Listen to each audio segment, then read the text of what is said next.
China Globbers. The Shadow War for the Scarlet Manifest.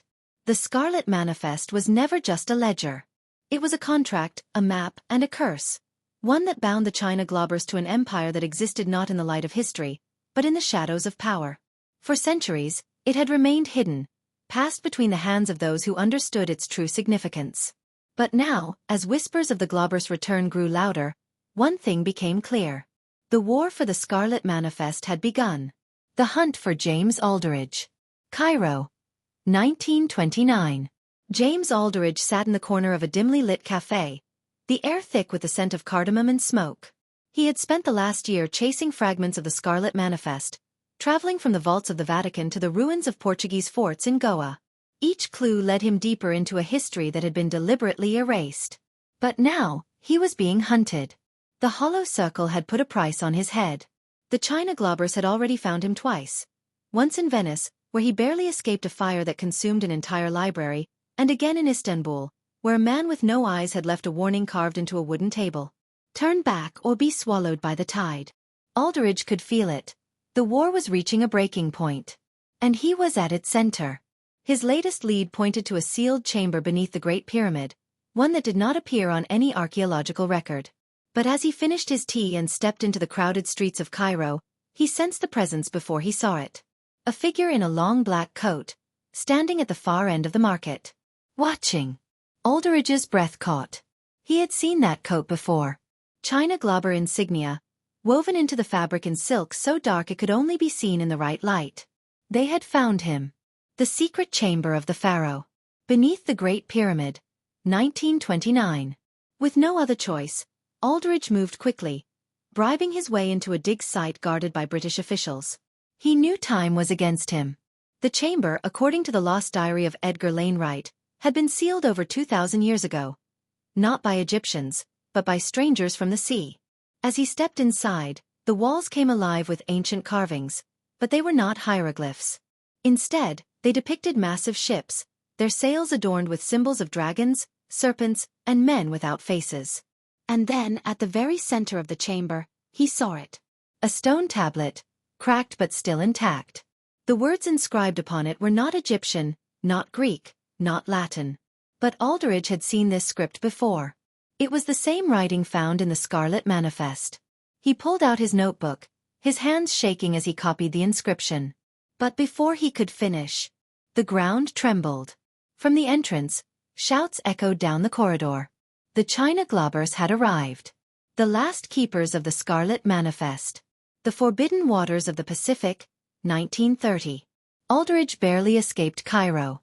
The Hollow Circle had been waiting for him outside the dig site, and he had only survived because someone else had intervened.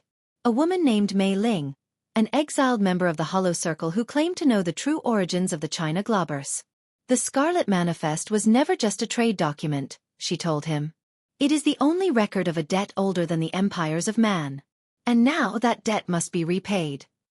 She handed him a map, one she had stolen from the archives of the Hollow Circle. It pointed to a place that should not have existed, a forgotten island deep in the Pacific, beyond any known trade routes. This is where the first deal was made, Mei Ling whispered. And this is where the last reckoning will take place. The journey took months.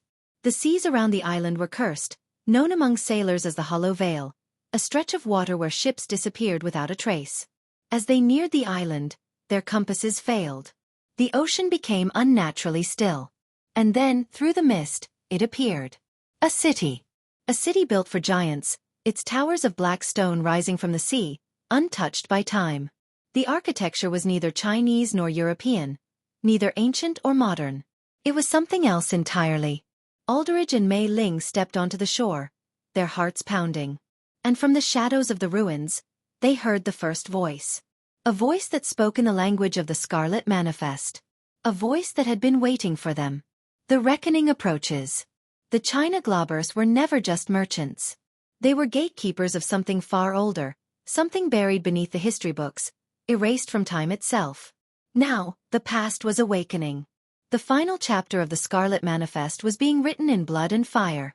And for those who sought to understand its secrets, there would be no escape. China Globbers. The return of the Scarlet Tide. A storm was coming. James Aldridge and Mei Ling stood on the ancient shore, staring at the impossible ruins that loomed before them. The city had been lost to history, erased from maps, hidden beyond the memory of man.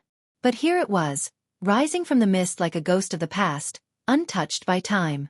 And from its depths, the voices whispered. The city of the first bargain. The ruins stretched for miles. Towers carved from black stone, their surfaces etched with symbols that pulsed as if alive. A vast harbor of decayed wooden ships lay docked, as if their crews had stepped away for only a moment. Yet the vessels had to be centuries old. Mei Ling traced her fingers along a carving near the entrance of a grand structure. This script is older than anything we've seen, she murmured. It isn't Chinese. It isn't from any known civilization. Aldridge flipped through his notes, comparing the symbols to the ones he had copied from the Scarlet Manifest. They matched. This is it, he whispered.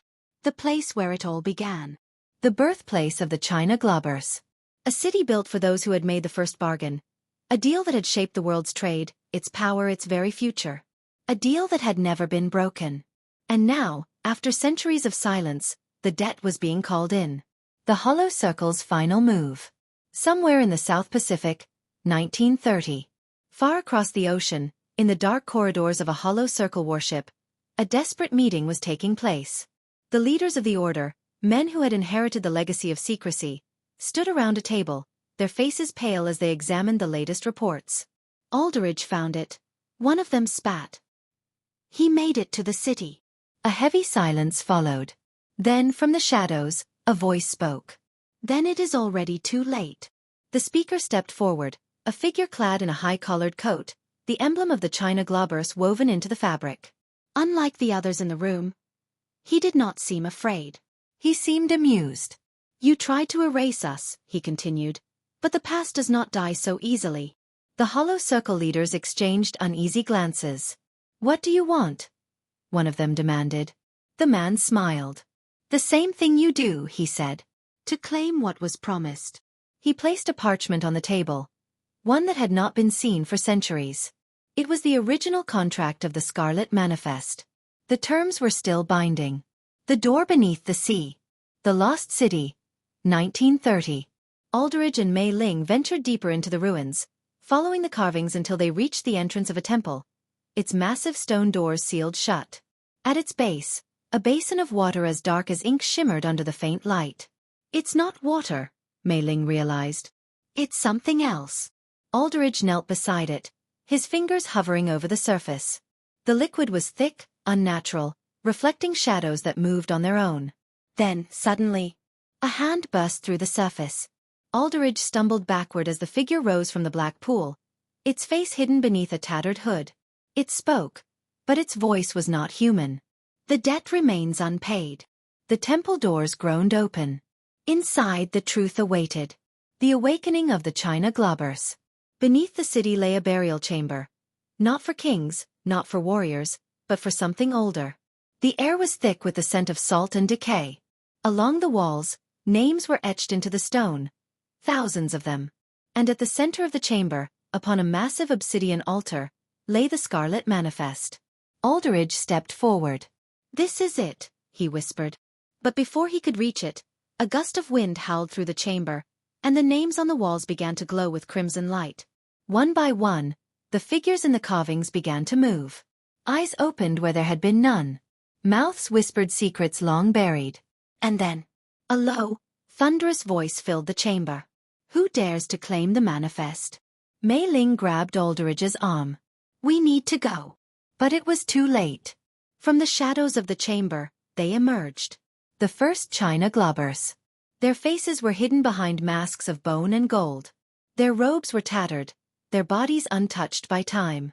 And in their hands, they held blades carved from black stone, blades stained with the blood of the first bargain. Aldridge's pulse pounded in his ears. The China Globbers had never left. They had only been waiting. And now, the reckoning has truly begun.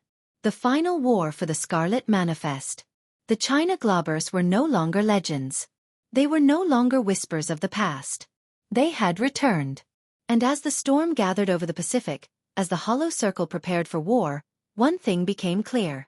The world as it had been known was about to change. The final secret of the Scarlet Manifest was about to be revealed.